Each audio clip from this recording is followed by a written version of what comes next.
Good morning to all of you.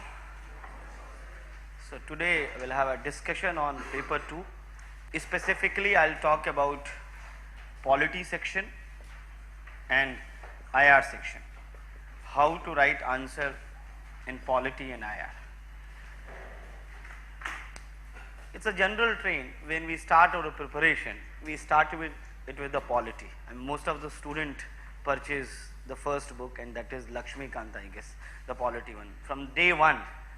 And then when they feel okay, now they have to appear for the exam, and they feel that the preparation has been completed, and normally they get complete with the revision of the polity. But when it come to the marks, it's still in paper 2 the lowest average. It's hardly 60, 65 marks, 70 marks. Maximum those who are topper, even they are scoring around 80, 85 marks. There is a availability of lot of resources, sources related to the polity. You can find good books are available, regular magazines are available, online material are available. In such conditions, why it happens that there is low score in polity? You can find lot of books, lot of magazine. There are many sources are ready to inform you everything what is happening around us, but still the score is low. So what's the real problem behind this?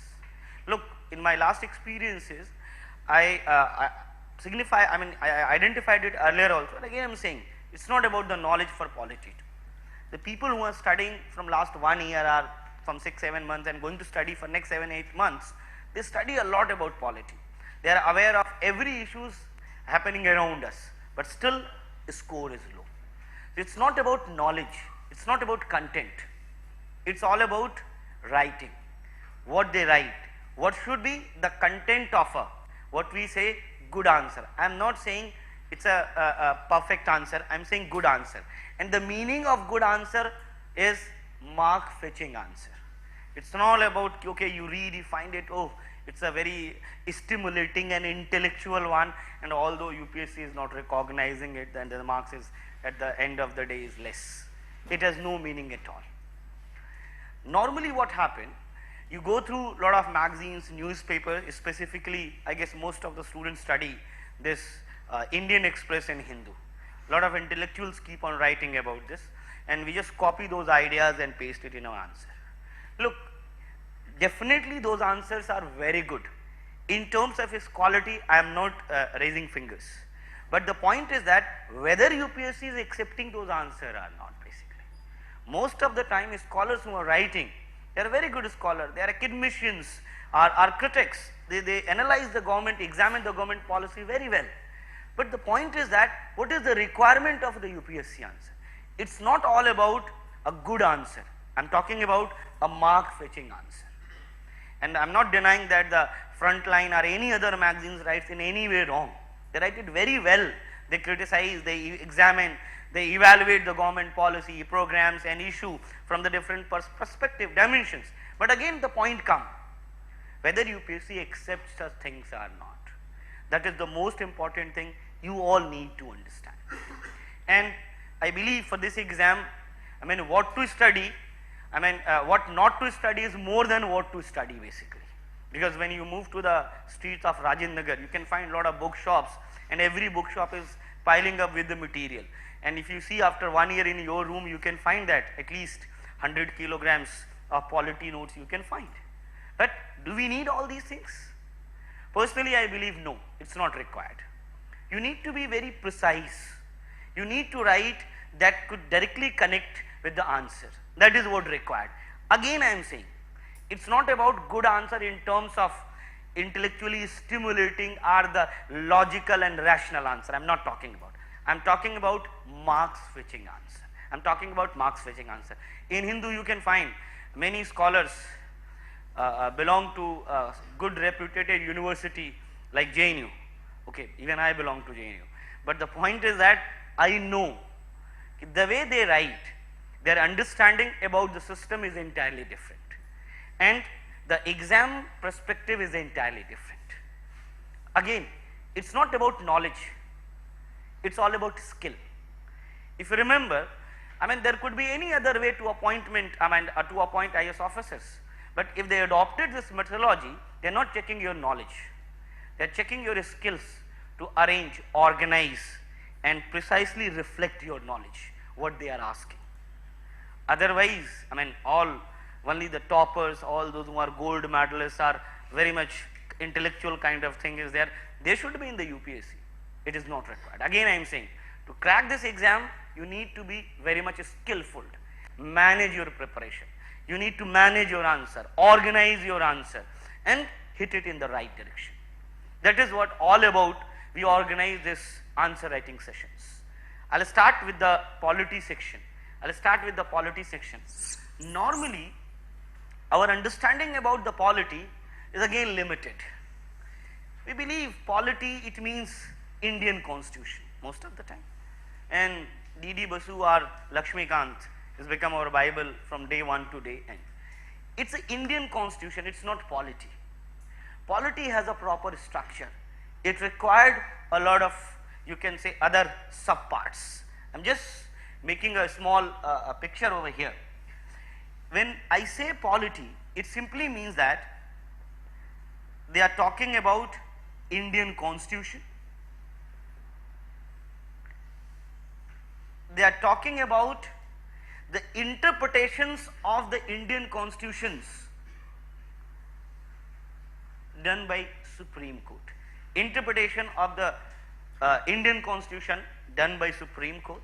And interestingly, a simple question, why we framed Indian constitution? Answer is just to run this country. And when we come to the run this country, we are talking about the Indian society, Indian people. It is not always what they framed, I mean what they planned, our constitutional makers. When it has been applied, it resulted or the outcome was in the same way. I don't believe so.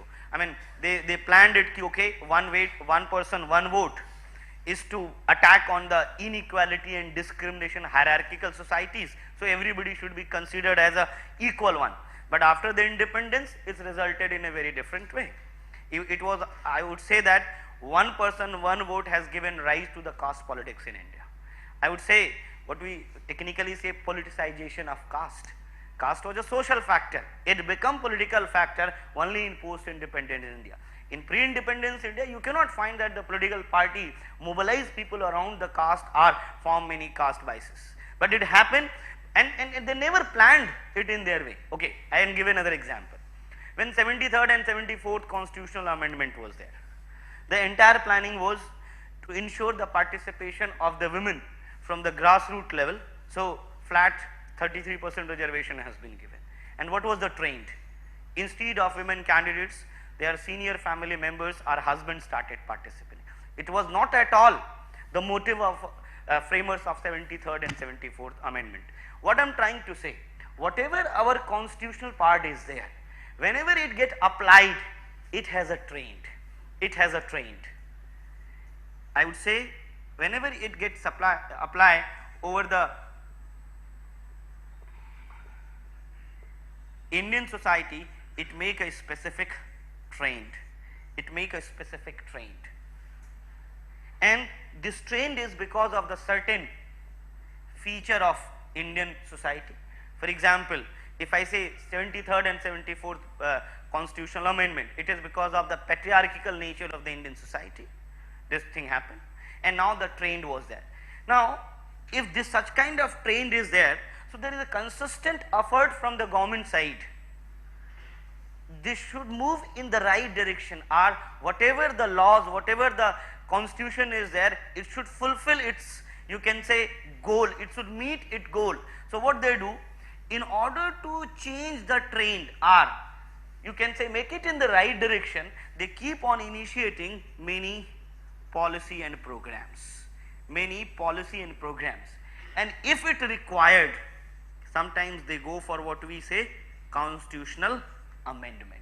Sometimes they go for a constitutional amendment.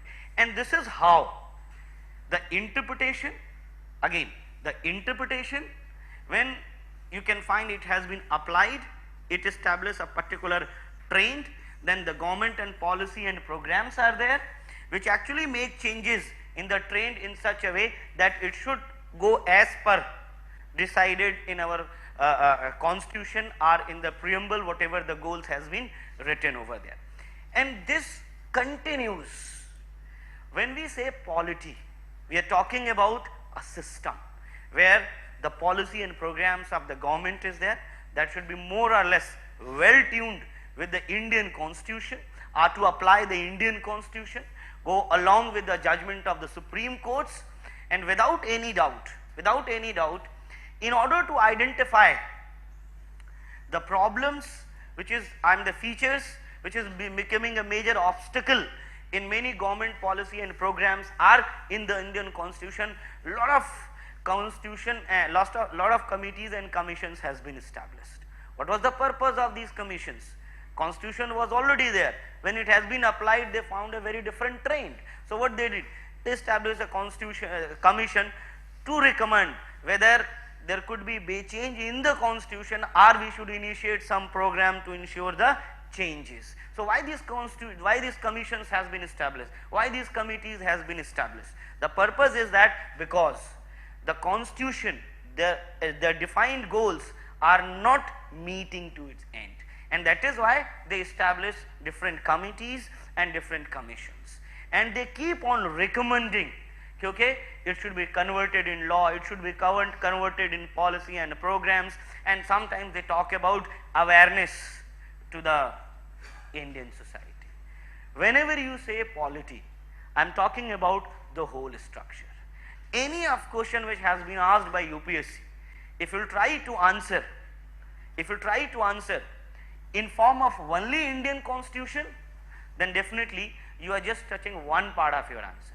And if you are trying to write your answer in terms of trend, I am saying trend, what do you say it? Current affairs. The trend I am talking about, it's current affairs. Something happened, you mug up all the events, okay, this was the date, this was the person involved, and in newspaper whatever the repercussions you can find, you can write it that. Most of the students fail to connect the trend with the overall polity structure. Either they write their answer in terms of current affairs, or their answer become just around the Indian constitution. And then for every part UPSC has fixed its marks. If you write about the one part of an Indian constitution, it has certain marks. If you analyze it well, because of these features, it happens certain marks for this, certain marks for this, certain marks for this, and this is what the whole structure. Why the score is low?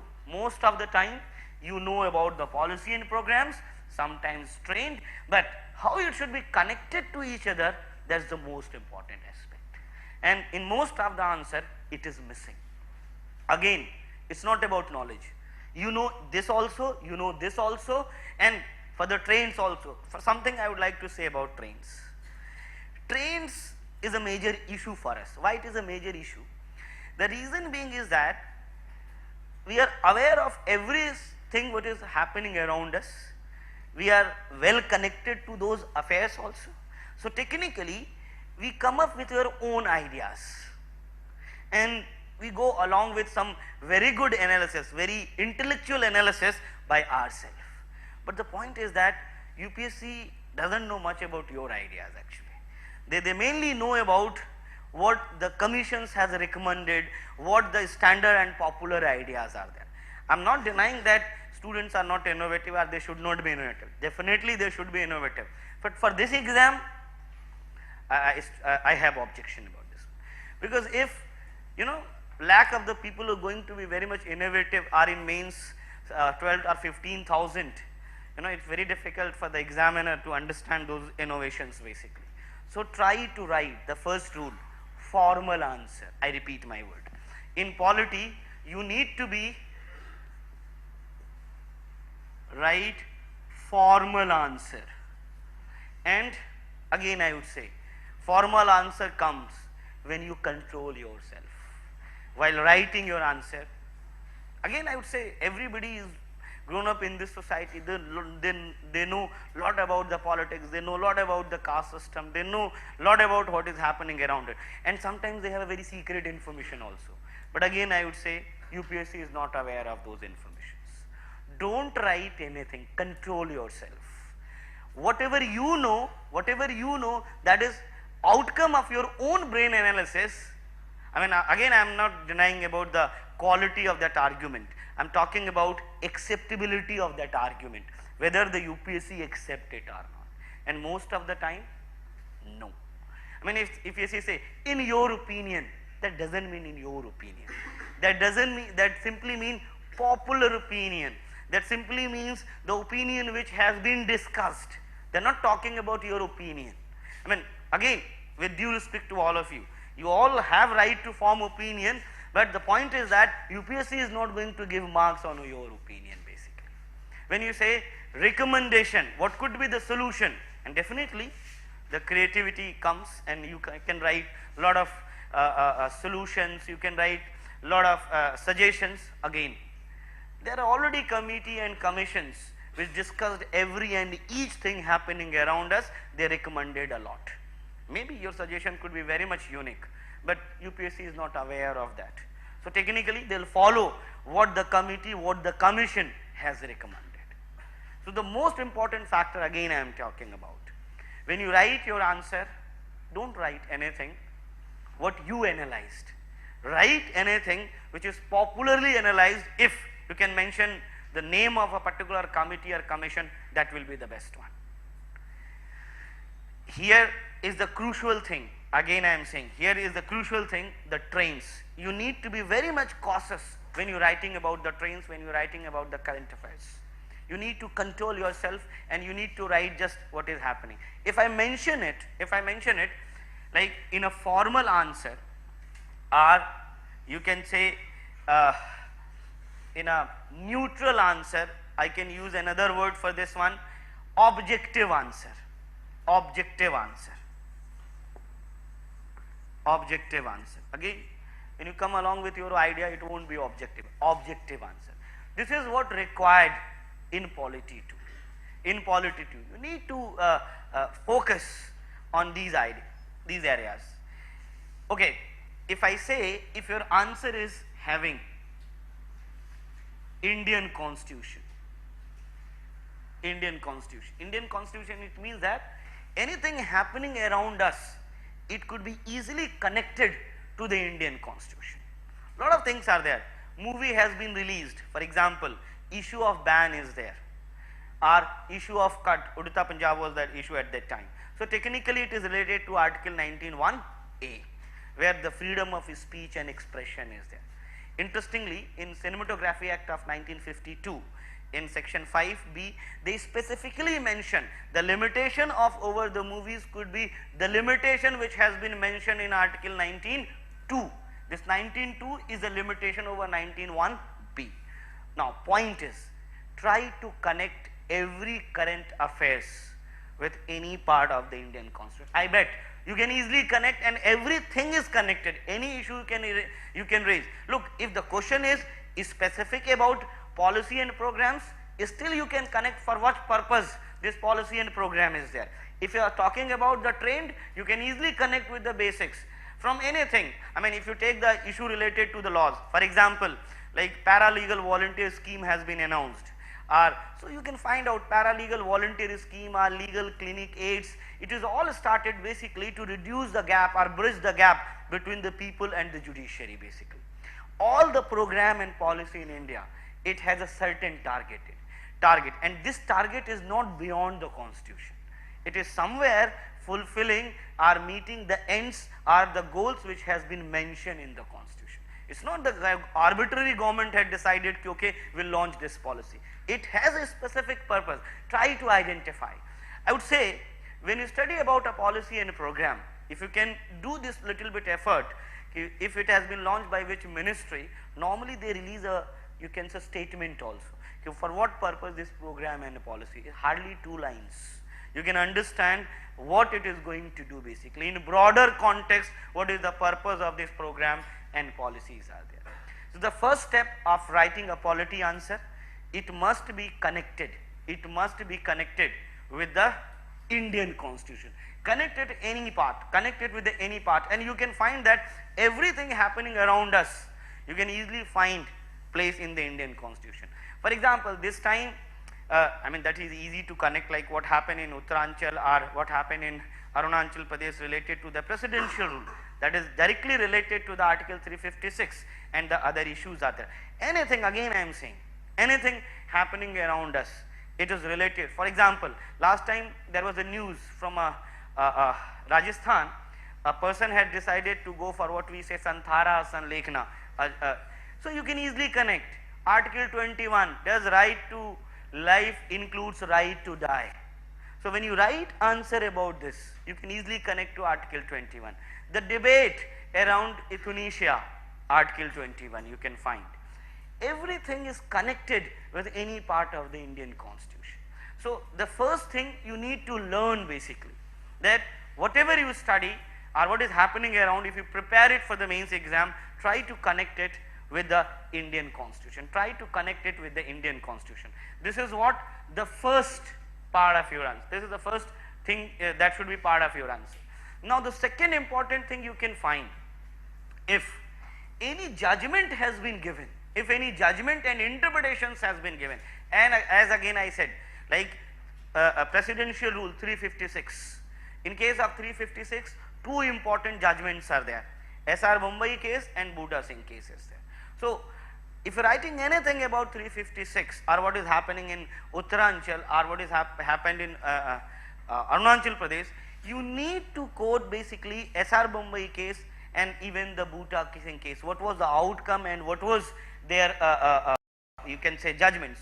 Just information for this one. Normally Supreme Court judgments more or less followed by the high courts basically. I mean, I would say that they have already given the judgment related to the Bhuta Singh and the SR Mumbai case when the case was in Nainital High Court.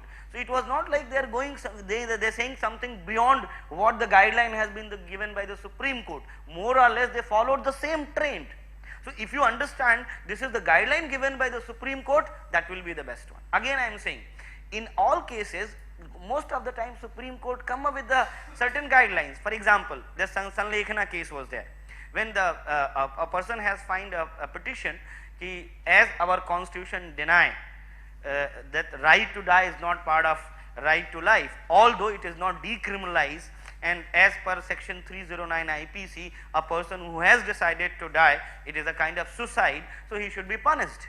But the court has come up with a new idea. I am just giving example how it is related to the different part of the constitution. 25 to 28, freedom of religion. In freedom of religion, there is a statement, there is a one case related to the Supreme Court, where Supreme Court has said that in any religious practices, if it is against the public health or disturbing the public order, it could be controlled or it could be regulated. There are a lot of judgments are related to this one. So technically it should be regulated, but this time court come up with a different idea. Court allowed, if it is for the spiritual upliftment, the person can follow the Sanlekhana, but the guideline has been given. A very interesting guideline given by Supreme Court. The first important part, Supreme Court says, look, it should not be glorified. The person who has decided to die, it's for the spiritual upliftment. Why this glorification is there? There should not be glorification of such decision. Second important thing says that if such decisions has been taken, it should not be implemented immediately. It should be implemented with a gap of time. I guess you can understand the idea was maybe after some time the person can change his mood basically. Is it possible? Maybe with any you can say after hearing a good speech, religious speech, or realizing something for the moment a person has decided to go for. Similarly, in glorification, he should not be exposed and thousands of the people are coming to meet him. It should not be over there. Suppose he thought now program is cancelled, but thousands of people has already reached there to see him. Again, he will be forced to go for that. Apart from that, you need to inform it local authorities that say you have taken such decisions. Now, the entire idea was to make it a spiritual affair, rather than connecting it with the rest of the things over there. So, if you write anything about, now they can make a simple question related to this incident, but your frame of answer will include Article 21, will include the judgment given in case of freedom of religion and the guideline given by the Supreme Court. Not a single word related to the religious affairs or something. Look, again I am trying to say, it is a polity kind of thing. The answer is related to the polity answer. It is not the social issue answer that is in paper 1 section 1. Your writing should look like a polity answer. If you try to explain everything, how it is going to impact the society and 6 points you have written, you are handling it as a social issue. Polity, it has a certain legality. It has a policy and program, judgments. That should be the part of your answer. Then it become a polity answer. The second part of your answer, if judgment is there related to the Supreme Court judgments. A lot of cases you can find Supreme Court judgments are there. That is the second important part of your answer. Now, as I said, the third important aspect, if any secondary laws are there, secondary laws, I mean I would say act or pending bills in the parliament or it has been made. There are many part of the constitution which has to be implemented, and in order to implement, government has to make lot of acts. For example, Article 17 is there. So in order to go for the Article 70s in 1955, 1976 and in 2015 also, there is a STSC Anti-Atrocities Act has been passed. It is all connected with some part of the constitution. Now you read the law as a separate one. Try to connect it a part of the basic constitution. Why such laws has been made and where it could be well placed in the Indian constitution, and you can find your answer. This is the third important thing. If required, then acts and bill.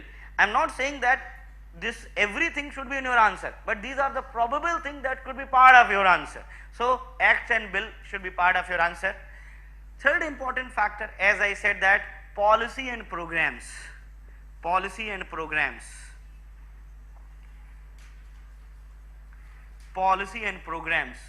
launched by the government. Now I would say in fact, how we prepare? We prepare polity for the prelims exam, we prepare polity with current affairs for the mains exam, and we mug up lot of policy and programs maybe for the prelims exam. But again I am trying to say, this is not something arbitrary decision of the government. That is something they apply the Indian constitution, failure is there, lacuna is there, they are not coming up to the mark, then policy and program has been designed basically in order to fulfill those criteria.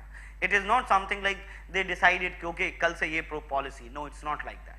So you need to understand or fit it in the broader context, why this policy program is there, where it is going to help them basically. If you identify the problem of the Indian society, you can connect every policy and program with the Indian society. And if I say that if so many issues with the Indian society, what our constitution say about those problem and policies, or what kind of mechanism we try to evolve to address those problem, then you can find there is an interconnection between the policy programs and the problems as well as the Indian constitution.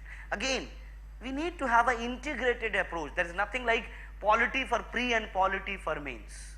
That is the integrated way of understanding the entire political system and writing the answer in such a way. So the policy and program is another part of your answer. Again, the questions which includes, in your opinion, what could be the possible solutions, suggestions. Again for this, reports of different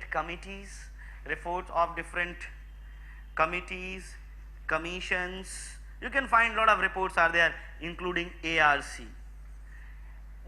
These committee and commission and reports say everything about what is happening around us. So why to use innovative skills? I mean, definitely this innovative skills are required, but not before the service. When you come into the service, then it will require a lot of innovative practices. Before this, you need to become very much formal in writing, and it should look like a polity answer. So you should have these reports and ARCs. Now a big question, there are so many reports are there. ARC report is itself is more than 1000 pages, then how it could be prepared? Normally you can identify the issues happening around us. It's not going to be more than 100 issue in any way, not more than 100 issue in any way. and from every report you can find out around 20-25 issues, their recommendation you can read it. Again, I won't suggest to go for the entire ARC. I won't suggest to study the entire MM Punche report or entire Sarkaria Commission report. For example, MM Punche report, they specifically talk about the role of governor. They talk about what should be the way of appointment and removal of the governor, basically. Identify that. And again I am saying, for this one, Panchayati Raj institution, ARC has a wide recommendation for this one. Adopt it from there. And then again, no need to go for governor, what ARC is saying. Identify the certain topics from the area. If you prepare even 100 topics for one mains, I bet you are going to crack the paper in any way. They don't have much issues around this one.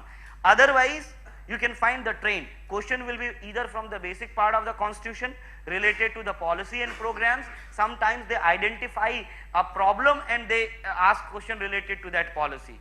I mean, if they ask about, okay, this insurance policy is there, how you examine it to the Indian health structure, basically. Just giving example. So here what they did, they avoided to mention the Indian constitution, they identify the structural problem as well as the program and policy, and they made a question. But you need to every time make a structure, okay, they ask these two things from the structure. So just try to connect in one or 2 points. I am not saying the whole answer should be focused on here.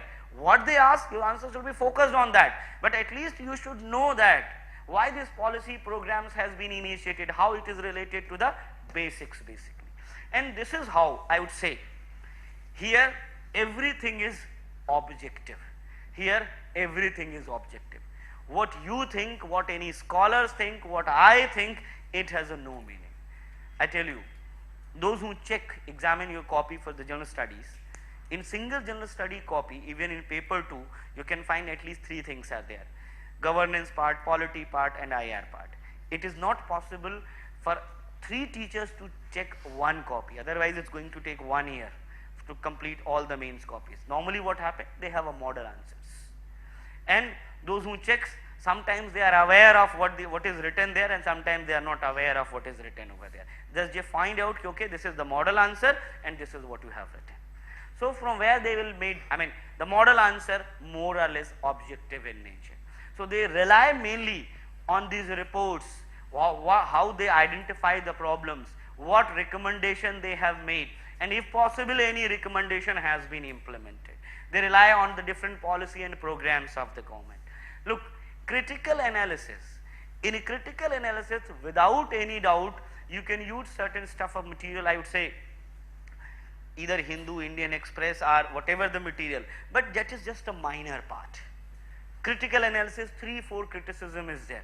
It is not something like you just outrightly rejected the any government and policy program and initiative, this program is rubbish, we should not implement it. We are not qualified to say this one basically. Just it is a part of criticism and understanding a perspective of the problem is there. Criticism is nothing more except a perspective. The people who don't believe in the way things could be done, so they write a criticism, it should not be done like this. This is the one perspective.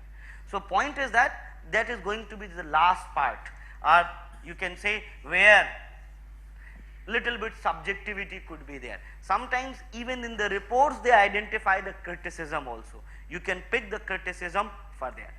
In any polity answer, these are the possible content. These are the possible content. If you write your answer in such a way, I am very much sure you will land on the right direction. The reason being is that writing lot about from the magazines, from newspaper, what we thought, again it is not going to work. Let me give you some examples. Last year there was a one question.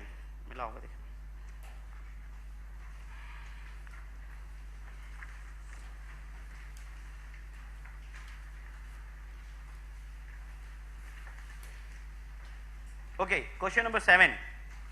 Does the right to clean environment entails legal regulation or burning crackers during Diwali? Discuss in the light of Article 21 of the Indian Constitution and judgment. In this question they specifically mention also 21 of the Indian Constitution. In fact, this question could be given in such a way. The last, I mean, they can, does the right to clean environment entail legal regulation on burning crackers during Diwali? Or they can write in, do we have right to environment, and is there any possibility that the government can take legal sanction or can make laws to ban the firecrackers? If this question has been framed in that way, even that will be the same meaning. Now, how to write this answer? How to write this answer? First, do we have right to environment mentioned in our constitution? My words. Do we have right to environment mentioned in our constitution? No. It has been given by the Supreme Court in the different judgments. So when you write that, yes, in interpretation of Article 21, this right to environment has been given, write at least 2 cases, which says yes, right to environment belongs to us. Can you name any case? MC Mehta case. First it was happened, MC Mehta case, Subhas against Bihar. That was the second case in which court openly accepted that the right, Article 21 includes right to environment. That is just 3 lines you need to write about how we got the right to environment. Now, the second part, they are asking about a debate. Does the right to clean environment entails legal regulation on burning crackers during the Diwali? But it includes a religious dimension also. Religious dimension, as the Diwali festival is a practice of religion basically, which has been guaranteed in Article 25 to 28, where people can profess, practice and propagate. So something I would say, can government make such a regulation? Again, reference of a Supreme Court case, where in practices or in religious practices, regulations could be imposed in favor of public health, in favor of public health. If it is there, then if right to clean environment is, or environment is directly related to it, if you have certain data, you can mention how the environment get polluted with the crackers, so you can easily write it has a negative impact over the health, and as per this decision, government can make certain regulations to control the firecrackers. Now the third part, government went for this? Answer is no. So what initiative has been taken, policy and program by the government to address the issues? Awareness programs, setting the limit, after 10 you cannot go for the firecrackers. I mean, how to celebrate Diwali, a lot of government ads was coming there, and anti-firecrackers campaign was going on. This is what the policy and program is there, and that will be the last part of your answer. In the entire answer, no subjectivity. And we are not need not to enter into the debate ki why cracker on Diwali, why not this thing on these festival. Need not to go about this one. Just go with the regulations.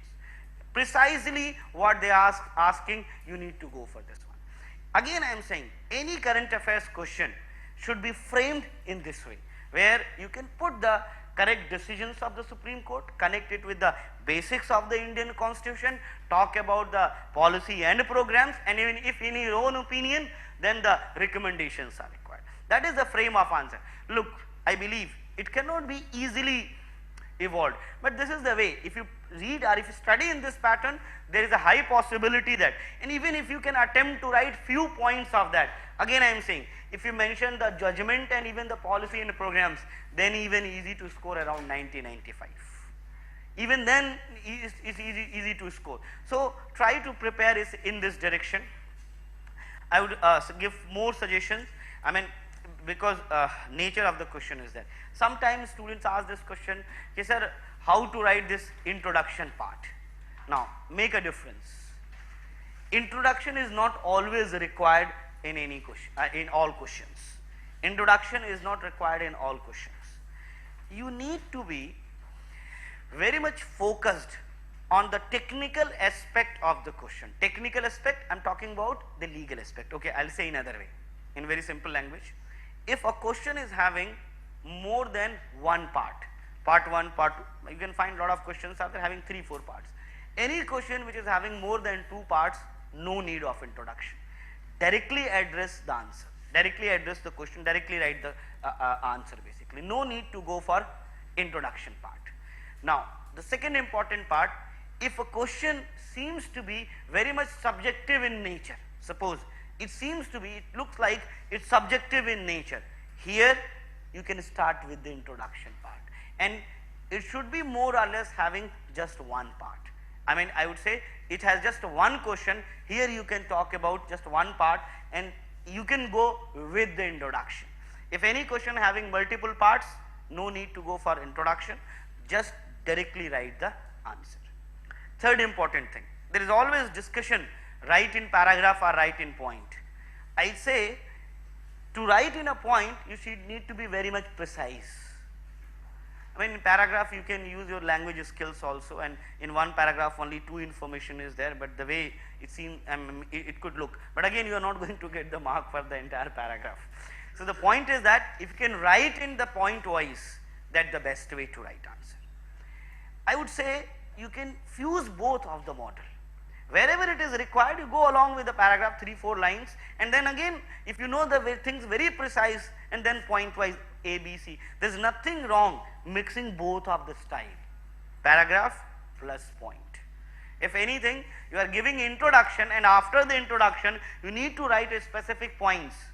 Don't go with the paragraph, just write down, okay, these are the specific, whatever the criticism are, these are the points 1, 2, 3, 4. Again you can come as a part of the conclusion.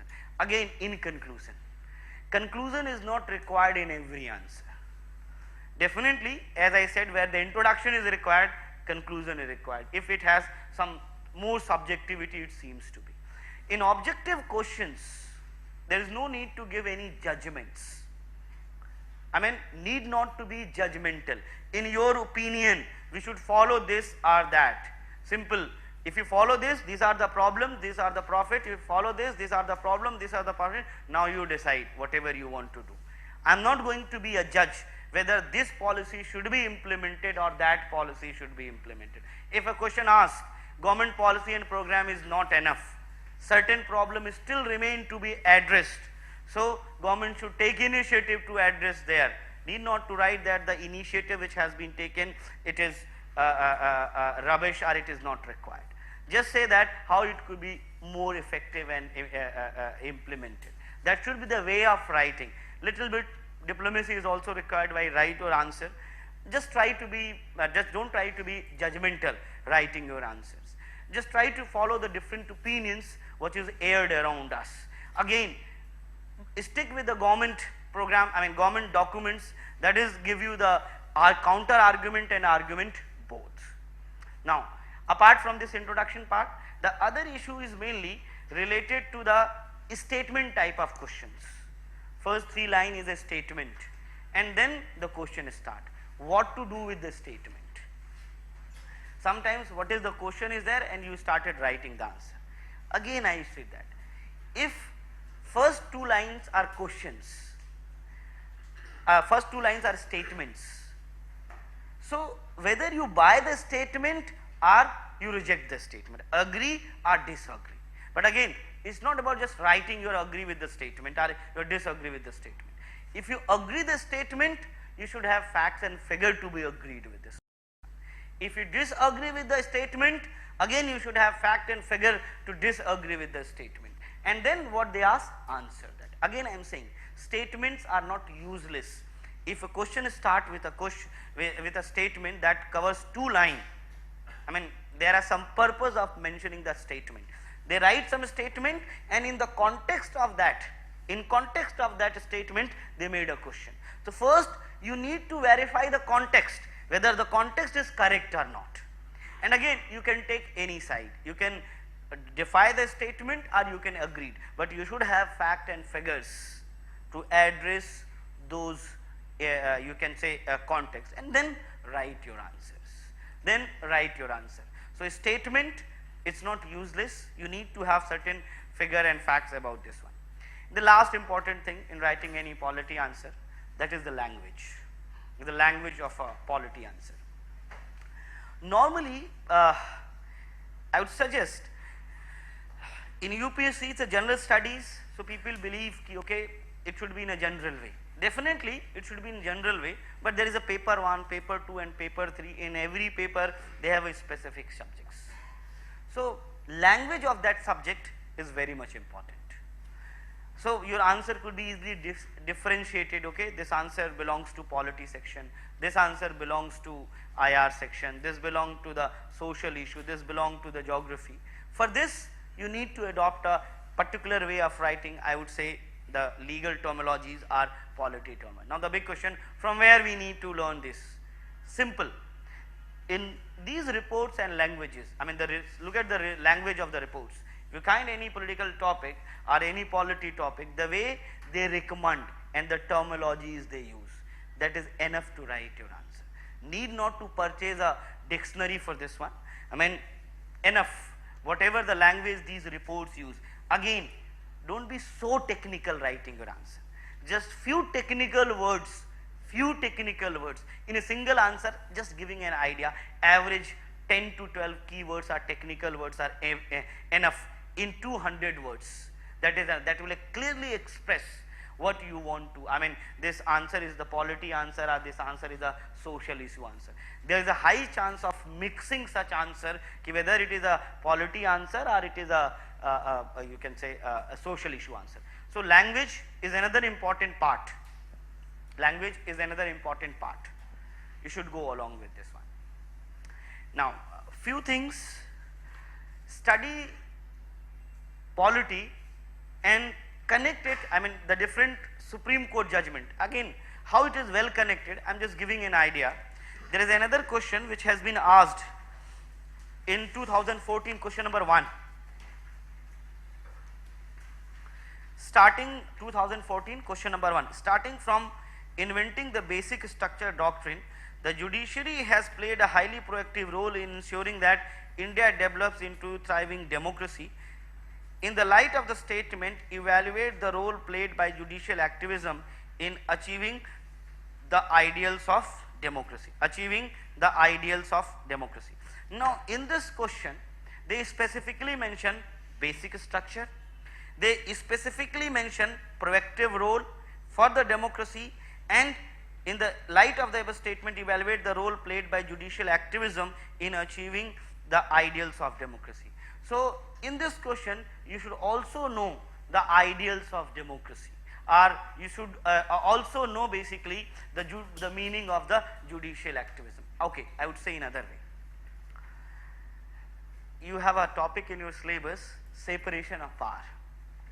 So my simple question is that before answering this, do we have a separation of power in the Indian Constitution? We don't have separation of power, or we have separation of power?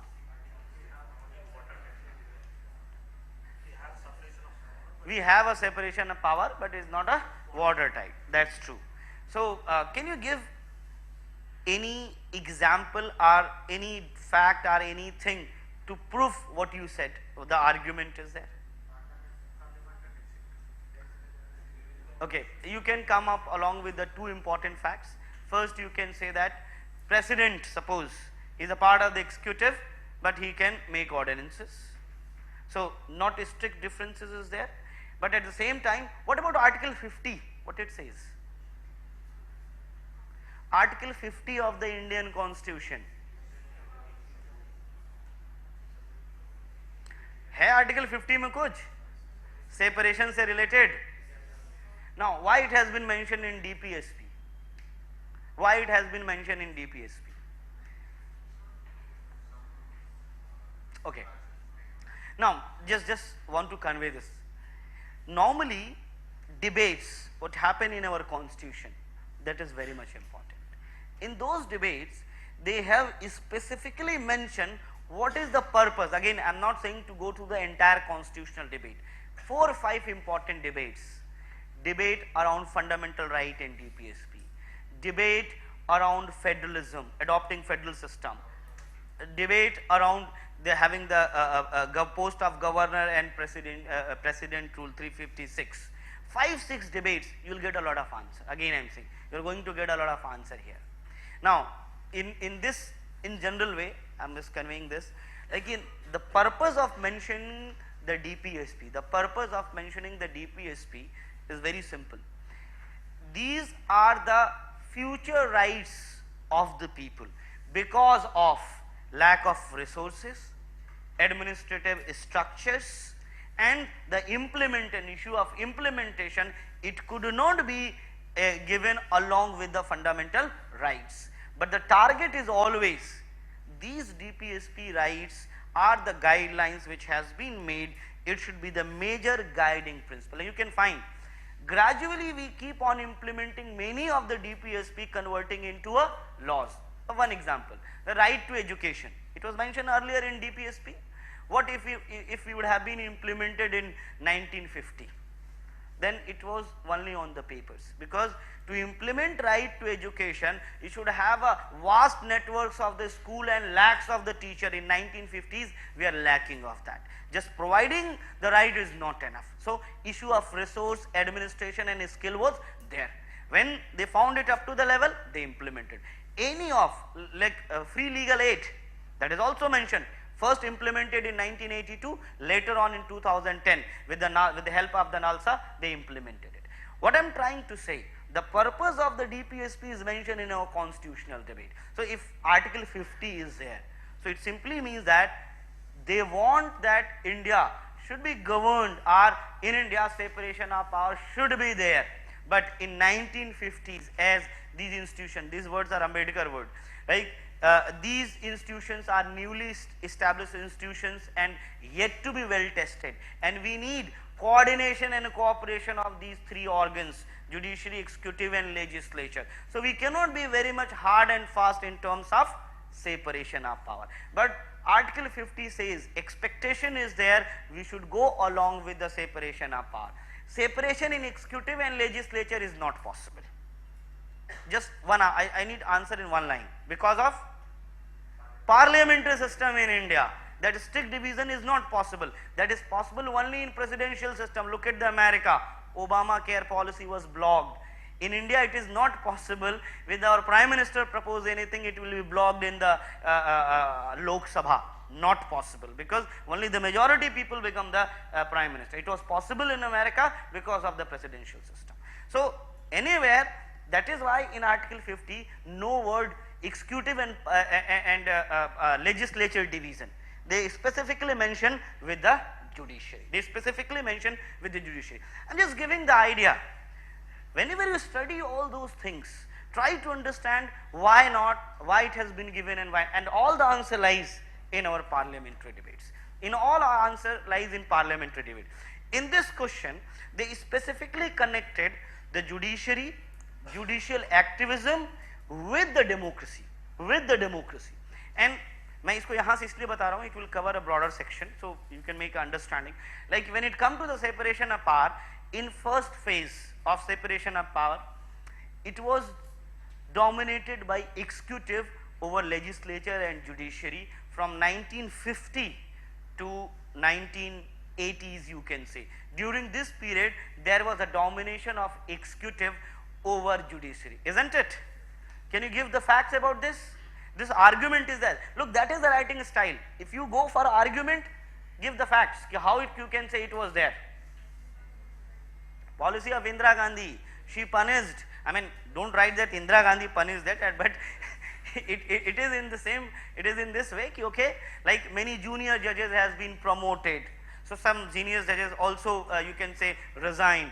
In ADM Shukla case, you can specifically mention, in ADM Shukla case, judges were demoted basically, judges were transferred basically. What was, and in most of the judgment, they went for against the government side. There was an arbitrary attempt, and then from 1980s, you can find changing the trend. Now again I ask, why this change of the trend was there? Why this change of the trend was there? No, that's true, that was in 90s. I am saying what was the major changes?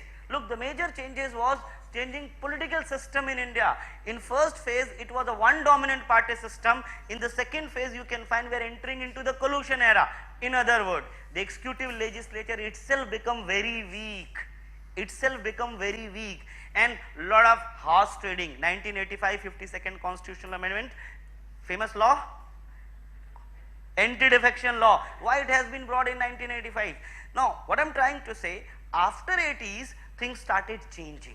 The reason being is that because of the hung parliaments in states as well as at the union level, specifically union level 89 in states that start from 70s onwards, and lot of horse trading was there. In such condition, there are deterioration of the, you can find the deterioration of the executive and legislature was there. Now on other hand, judiciary went for expansion of its power. Judiciary went for expansion of its power. How judiciary expanded its power? You can identify. First case, 1973 case, Keswanand Bharti case. Okay, before 1973, do we have judicial review in Indian Constitution?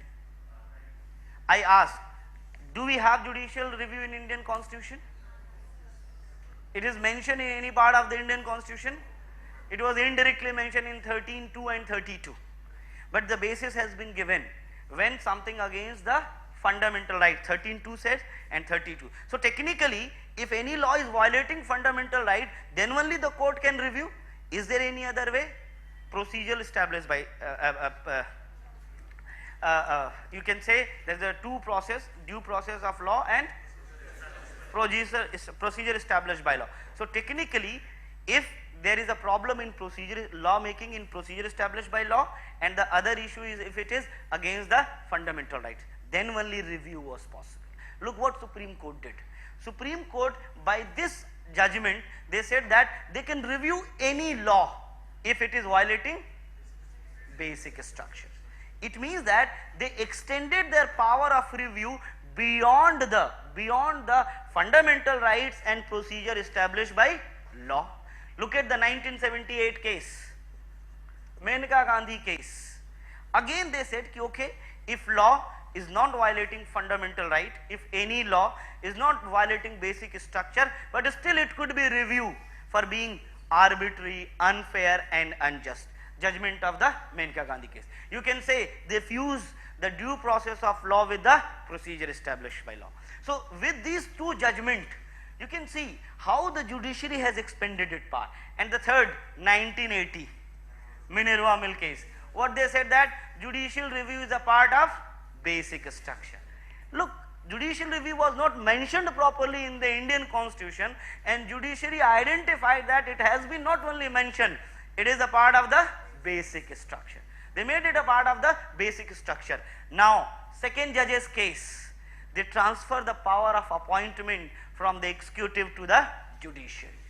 Look, the way they are expanding their power, and it was a time of decline of legislature and executive. It was the expansion of the power of judiciary. अब देखिए judicial activism कहाँ start होता है? The time of the judicial activism in India, that start from 80s only. So before judicial activism, such judgments are there. Look, मैं आपको सिर्फ इतनी बताने की कोशिश कर रहा हूँ कि while writing your answer, we need not to go for any kind of analysis. Mentioning the case, their judgment and their correlation will bring your answer. Nothing else. I mean, whatever we have talked till date, it was all mentioned in our constitution, or the judgments are there. I am not giving any logic given by any scholar. What our constitutional maker said, what is mentioned in the constitution, that is all about this one. So if I say that the purpose of judicial, अच्छा एक technical difference भी है, judicial overreach और judicial activism में क्या difference है? What's the difference? Judicial overreach और judicial activism में क्या अंतर? खूब पढ़ते हो अखबारों में रोज.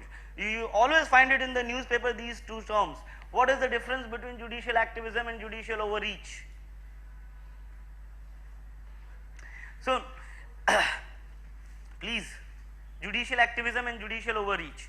When you say judicial activism, it is a positive term basically. Wherever the executive and legislature fail to perform the duties, apart from that, fail to satisfy the public aspirations, and judiciary has taken a proactive role in these directions basically. We call it judicial activism. When we talk about the judicial overreach is that the conflict in the policy programs and working of the government and the judiciary. Let me give you an example. ये current issue ही चल रहा है, disaster management. Now the Supreme Court has ordered to make a national disaster authority over there, and already government has made the state disaster authorities and national disaster. Then again they ordered issue of BCCI, you can find clashes are there. This is the cases of the judicial overreach. There are many issues where government failed to reach, but the judiciary forced them to reach. That is the area of judicial activism. That is not at all judicial overreach. If right to health has been announced by Supreme Court as a part of our Article 21 and forced the government to make a law to ensure that all hospitals get admitted to any patient in a critical condition, you can find now it is a law in this country. So it was the example of judicial activism. It was not a judicial overreach. The problem is overreach. It is not activism. Now again come back to this position. If I say judicial activism started around 1980 when our parliament expanded its power like this way, and at the same time executive and legislature was on decline. So technically it works as a, I would say, complementary position to the legislature and executive. It was not overlapping or it was not replacing. So during this position, and that was the expectation of our constitutional makers, when they talk about there should not be a strict separation of power. The reason was that whenever any of the organ is not on the track, rest will work as a complementary, and that is why there is no strict separation of power has been mentioned in Indian constitution. Now for the judicial activism there are other reasons you can find. For example, Mr. Bhagwati has given a famous judgment where he loosened up the rules of the judiciary, and everybody, I mean, need not to go for the hard judicial process to file the petition. This was another reason for the judicial activism. The famous judgment related to the locus standi. Earlier the aggrieved person can file the case, now on the behalf of him anybody else could be file a case. The evolution of PILs in India basically. These all factors led to what we say judicial activism in India. Now the problem started after 2000 specifically. The reason being is that from 89 to 2000 this was the time, or from 80 to 2000 you can find it was a time when the decline of executive and legislature hung parliament and the experiment with the coalition government was going on. But the coalition politics in India get institutionalized around 2000. I am using the word institutionalized around 2000. Institutionalized just means that there is difference. I am using two words, post election align or post election collusion and pre election collusion. In 89 or during that period you can find most of the time post election collusion. So the political parties keep on defecting and changing. Now it is not there, it is fixed, NDA and UPA. This time only BJP alone can make a government, but it is known as NDA government. It is not a BJP government. This is what we say institutionalization of collusion politics. It actually consolidated the executive and the judiciary, executive and legislature, and now they started expanding, functioning as per what they used to do during till the Indira Gandhi time. And now when the judiciary has to gradually move back, statement of J.S. Anand or any of the Supreme Court judges, they all stated this statement, now at the time the judiciary has to put in limits on certain areas where well taken by the executive and judiciary, wherever not the conflict is emerging basically. And in fact मैं एक और चीज आपको इसके साथ जोड़ के बता दे रहा हूँ, NJAC which has been announced unconstitutional. Don't you think that it was an attempt for the reconciliation of executive and judiciary? Look, in terms of appointment, original constitution provide the power of appointment to the executive. Second judge's case, it was the court that has taken the power. Look at the NJC, composition of NJC, 3 judges, 2 senior judges plus CJI, 1 law minister is there, 2 more other appointees by a political body including prime minister, leader of opposition as well as CJI.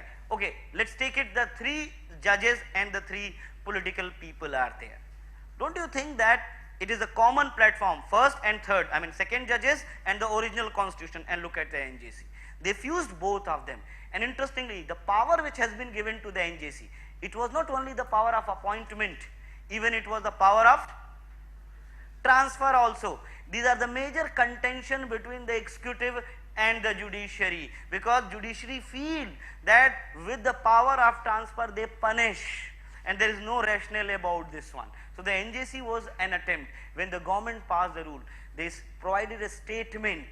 They are trying to create a comprehensive platform to ensure the well functioning of the three organs, executive, legislature and judiciary. Although it has been said that it is unconstitutional, again I am saying the judgment of the Supreme Court was that it is unconstitutional because it is violating separation of power.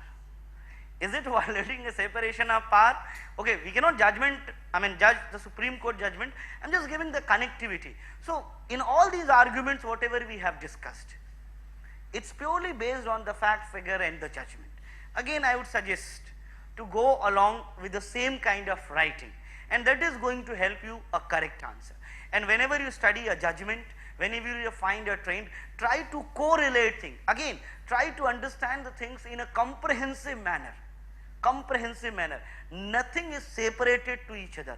Everything is well connected to each other, and every judgment should be taken. Every judgment should be taken. Every policy and program should be taken as an attempt from the court and the government side to meet the what our constitutional makers wanted. Again, I am just giving another example. Now, the pardoning power of our president, as per this power, he has to practice it with the advice of Council of Ministers. So what if the Council of Ministers advise them, okay, because again I am saying in 80s criminalization of politics was very much high, the criminal and politics nexus was there. So what if they argue ki give pardon to any criminal? There is a possibility. So you can find, if I say what initiative has been taken by the judiciary in order to address the issue, can you give me the logic? Can you give me the case? First case, Maruram case 1980, it simply says that power of pardoning of president is under judicial review, and the basis was mala fide intention. Look at the judgments given in these cases, Bhullar case, there is Afzal Guru case, Triveni Bain case. In all these cases, they regularize the power of pardoning basically. And the famous line I am just giving in a judgment, that the power of pardoning, or pardoning power of president is not an act of mercy. It is the constitutional duty of the president, and it is the constitutional right of the prisoners to file such clemency, to get the clemency, and apart from that, it is the jail authority that should provide all the documents in order to practice this. Look, in 2013 also there was a question related to the pardoning power.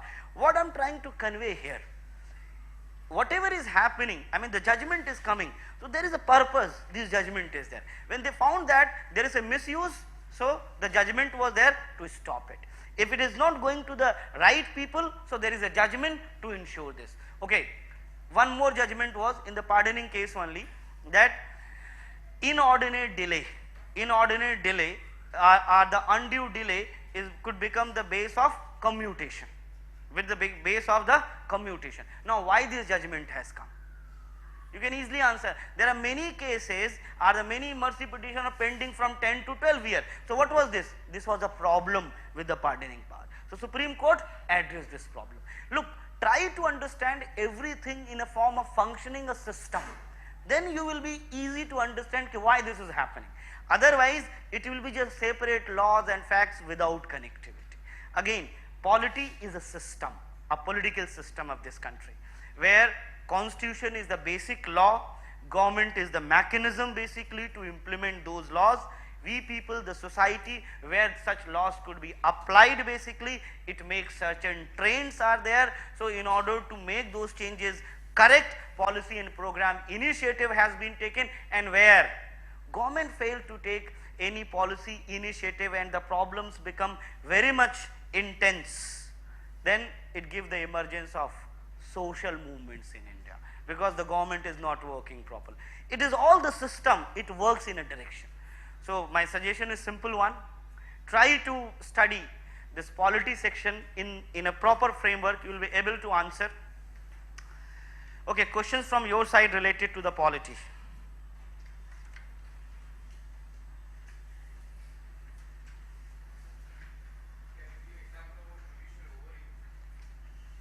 I've given two examples, like when judiciary talk about the creation of a national authority for disaster management. So there are already existing authorities are there. Rather than focusing or pushing them to implement those, judiciary talk about the alternative institution. That is not in the realm of or domain of the judicial power. I mean, they can suggest, but they cannot force them to make laws basically.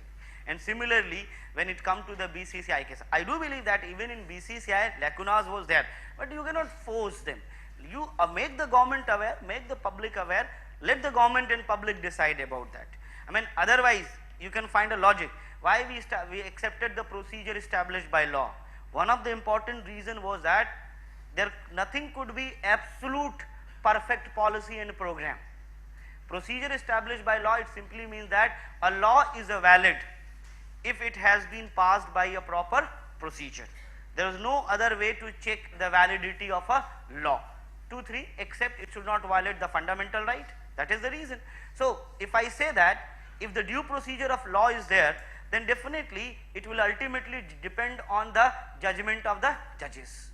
Here the judgment has been given, the policy judgment has been given, are believed in the wisdom of the people, in the wisdom of the leaders. That is why this idea has been adopted. That is why we adopted the idea of what we say procedure established by law. You can find like in procedure, I just give you example. For example, reservation is there. You can find 50% people oppose and 50% people support the reservation policy. So if it come to the due process of law, then ultimately dependent on the judge. But why procedure established by law? Because in India, thousands of the problems are there. It has to be set in the priority. It was not with one policy you can address everything. With the certain period of the time, a policy become relevant and it become irrelevant. That is why we believe in the wisdom of our leaders, and a procedure established by law has been adopted. Again I am saying, try to understand and read the way why these things are there. Constitutional, whenever you start the constitution, you must know why we adopted this thing, what was the purpose of that. Then only you will be in position to connect everything. And if I say that in all our fundamental rights, exceptions are always mentioned, either 15, 16, you can find the exception. So it simply reflects the idea they want a fine balance between the individualism and collectivism. They want to make a balance between the individual development and the social development. The reason being is that the feature of the society, illiterate, backward, lot of issues were there. That is why such initiative has been taken. Again, I am saying the same thing. If you study the fundamental right, anything in this direction, you land on the right direction. And your answer will be more or less very much objective, more or less very much objective. How to write conclusion? Now, normally as I said, in few questions only conclusions are there. First thing I will say that what should not be the part of your conclusion? Judgment should not be part of your conclusion.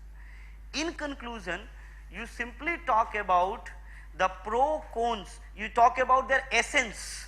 Okay, this is what the overall things are there, and now you judge whether it should be done or it should not be done. You need not to conclude. If you talk about the profits are there, so you can write in one line, adopting this policy, these are, I mean, it's a very profitable in the context of the people, but it will create some problem or trouble to this one. So write answer in both of the direction, rather than going for a judgmental one. That is the best way. And if you want to become judgmental, then your judgment must be supported by, if possible, judgment by the Supreme Court, or with any recommendation. You can say this should be happen as similar judgment has been given, or this court or this commission has recommended this one. That become a perfect way of writing a conclusion. Don't become judgmental. And again I would say we are not qualified to judgment on all those things are there. So and the entire procedure of civil services, you can find it's all about to implement the laws, program and policy. So you should have better understanding problems are and problems of that, rather than being so much critical to about that. Now very less time for my second part is there. So this IR section.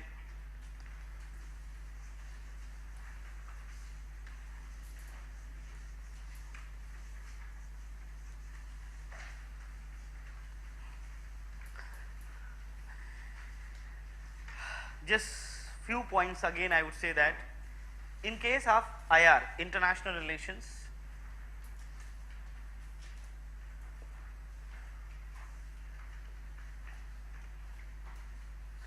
normally where is the problem? What we do, we again I would say misunderstand the IR in terms of events. Again I would say events are not international relations. Prime Minister visited to that country, this is not international relation, just merely an event that our Prime Minister went over there, and these decisions are not taken arbitrarily. ऐसा नहीं होता है कि prime minister को लगा okay this morning West Asia is good, next morning Asia Pacific is fine. That is not the way. There is a proper policy framework, and now the basic of the policy framework is mainly around national interest. This is the core. This is the core. Only on the basis of national interest, only on the basis of national interest, they decide, okay, this is the place to visit because it is going to serve certain national interest. I would say that then in order to conceptualize that national interest, they make foreign policies. Now, in order to implement foreign policies, these events are there. In order to implement these foreign policies, these events are there. Prime Minister has decided to visit that place. Here you can find visit, conferences, treaties. It is just the application part of our national interest. Okay, I'll give an example. Suppose after 90s, when India gradually started becoming a export oriented economy, energy security become a major issue for this. Now in order to, now energy security is our national interest. Now in order to fulfill the idea of energy security, what we need to do? We need to identify, okay, where we can go for the energy security, and we find that West Asia is there. So we designed a policy popularly known as Look West policy, and in order to implement this policy, visit to Saudi Arabia, visit to Iran, these things are there. What I am trying to say, there is a proper framework, and as per that framework, now when you write India and Iran, so it's not about mentioning he landed on this date, he visited to this place, and this treaty has been concluded. It is not actually answering what they are asking basically.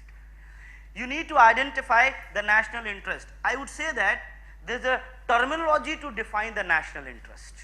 The terminologies you can find, geostrategic is there, or you can say strategic interest is there, economic interest is there, geo-economic interest is there, political interest is there, and geopolitical interest is there. Now interest could be identified. I can bet for the Iran and for the Saudi Arabia, whatever the geostrategic and geo-economic or geopolitical reasons are there, entire treaty, entire conferences will be around organized around this. And we know that energy security is one that could be well placed in the economic sector. So energy security is one. So in all visits, they are going to sign a deal related to the import of the oil. In new phenomena, we decided to go for what we say strategic oil reserves.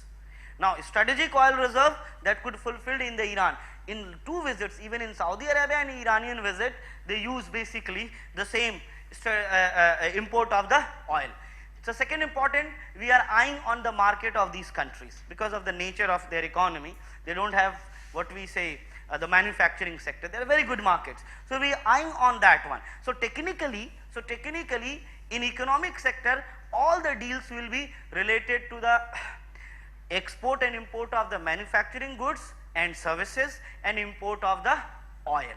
Now whenever you write either about India and Iran or India and Saudi Arabia, so this fact is going to be always there in your all answers. you are going to mention the oil, and you need to have a proper data, okay, in this agreement this much of the things has been there, and it is going to help in India in consolidating its energy security. It's going to consolidate its Indian position in energy security. I'm giving some minor examples. For other one, these all countries are having high foreign reserves. Because of the oil export, they have huge dollar deposits. Again, we are eyeing, they could work for as an investor to the Indian side. In Iran and Saudi Arabia specifically penned agreement to you can say investment in the Indian side. For factual knowledge, Saudi Arabia foreign exchange deposit is more than 600 billion, not million, 600 billion US dollars, and the total investment in India is 53 million. So huge space is there. One agreement has been related to this one. Now my point is, you need to identify that in every region we have a certain interest, and in order to fulfill that interest we go for such activity. So these activity is not the IR section. What we do with the newspaper, with the different sources, we are much aware of these things, and we write our answer from here. Again I would say, your answer must have these three parts. These three things should be completed. If you are writing, okay, with the Saudi Arabia we pen down this treaty of import of the oil, simply you need to write that it is going to help in consolidate energy security position in the Indian side. For example, when it comes to the strategic or geostrategic, you can find oil corridor security, a lot of issues are there, I am not going into the deep, but one of the issue you can find terrorism. You can find now the terrorism either with the Saudi Arabia, Iran, UAE, whenever their visit is there, that is going to be a major issue of talk, because these states are also facing the issue of terrorism, and they are also related to the terrorism in Indian side. And how these states are related to terrorism in Indian side? What is the role of these countries for terrorism in India? What? Again, try to think the things in an objective way. One of the important reason, Saudi Arabia is a major source of funding and inspirations terrorist operating in India. Last year mains question, implication of ISIS for the Indian society. Why? Because we are aware of that, they can radicalize the Indian society. Apart from that, they could reactivate already dead organization or non-functional or less functional terrorist organization. You can find what ISIS is trying to do, become a mother organization of all terrorist organization around the world. So one of the major issues is that India wants that anyhow from Saudi Arabia funding sources should be forced. Apart from that, whatever the information, this time they went for a agreement related to the exchange of economic intelligence. You can find abhi naya usme hua hai. What is this economic intelligence? They are talking about the funding that is coming from Saudi Arabia to the other country. Again, ये funding ऐसे नहीं आती कि it will be okay, so this has been transferred to an terrorist organization. This funding is not like that. Okay, I am giving a name, Saeed Hafiz. Have you heard this name? You can find, for us he is considered to be a terrorist, but for what for Pakistan? He is a big philanthropist over there. He run a big NGO over there. He is a very popular person, and now transfer to the NGOs are there for the welfare program and policy. So in on record you cannot track actually to whom it has been transferred. ऐसे थोड़ी होता है कि मतलब okay, now this has been transferred in the Lashkar-e-Toiba account. It's not like that. So they made a proper channel. Here economic intelligence is required, where the money has gone basically. And if India and Saudi Arabia go for such things, it is going to help to the Indian side. When you write such answer without mentioning, I mean, why this economic intelligence exchange agreement has been done, what is the purpose of that? That lies in the strategic purpose of the Indian side. Now writing your answer, this should be the part of your answer. Again I would say this, this and this, that is make a comprehensive part of your answer related to any IR, until unless you mention this and mention this. Without any doubt your answer should be initiated around this. because the question is based on this one. Always they start their question with any current affairs issue. So you start your answer but move directly. For here also, it's not only the look west policy. For Asia Pacific we have look east 1, act east, look east 2. For Africa also, for Central Asia also we have a connect Central Asia policy. There are a lot of policy and programs are there. So around, while writing your answer, things should be you can say arranged around this way of answer without any doubt. Try to write in higher languages, that will be a better one basically. So actually I am running out of time. So this is the way of writing the answer. Now you will start a economic section. I have a class actually. Thank you to all of you. And for the IR and the polity section, as I said, it should be a comprehensive understanding of the subject. And again, technical term must be used. There are a lot of technical terms are there, and you can identify how the government is changing the tool of their foreign policy. I believe this time soft power is one of becoming a major tool of the Indian foreign policy. What is this soft power?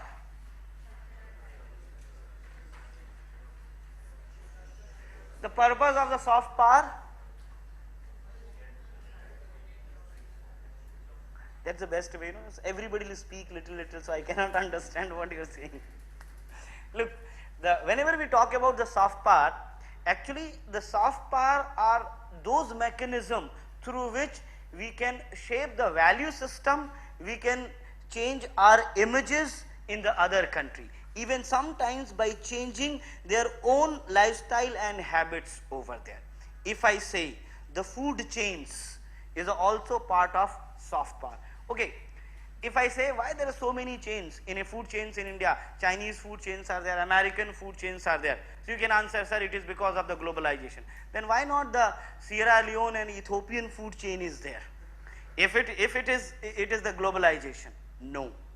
It is the part of what we say strategy. It's a part of what we say soft power basically. Nowadays, India is also involved in soft power basically. Look at our Prime Minister. Whenever he visited to Iran, he gifted something to the Iranian president. What is that? This is what we say soft power. And then again, a lot of examples are there. They try to save the entire generation. Look at the cartoon shows. It is also a part of software. Shin Chan or Doraemon. And then again you can find, or without Ben 10 you can find. But although Chhota Bheem is also there to struggle, but the point is that the next generation will have a very different outlook about the Indian culture and their understanding. The entire mindset will be shaped. I mean, today if the government of India decided to close all Pizza Huts and these McDonald's, forget about the American register, their problem will come out. It is the violation of our fundamental right to eat basically. Look, this is the impact of soft power. This is what the impact of soft power. They shape, they change your way of thinking, entire style basically. And they gradually provide those stuff which can meet your needs. So no need to use hard power. Soft power is one of the, you can say, influential tools to influence the people. So you can use all these words while writing your answer. These days, soft power become a very important tool of the Indian foreign policy. And our Prime Minister is practicing a lot. I mean, when he visited to Japan, he went for a yoga with the Japanese Prime Minister for almost 1 hour. Yoga day. It's a classic soft power diplomacy. Yoga day. It's really changing the Indian image. Pehle kya tha? Ki what Britishers say about the Indians, what we are.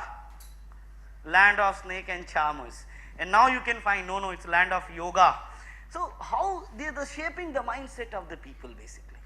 Buddhist diplomacy, these days we keep on talking about with the Prime Minister keep on saying, if you want the peace and stability at the global level, think about Buddhism. And Buddhism belongs to us. Nepal is crying, okay, Buddha belongs to us also. Google mein search kariye Buddha, you can find India only, you cannot find Nepal so easily. And that is why Nepal is quite upset with this one, okay, India hijacked Buddha. Chaliye. Thank you to all of you. Finally,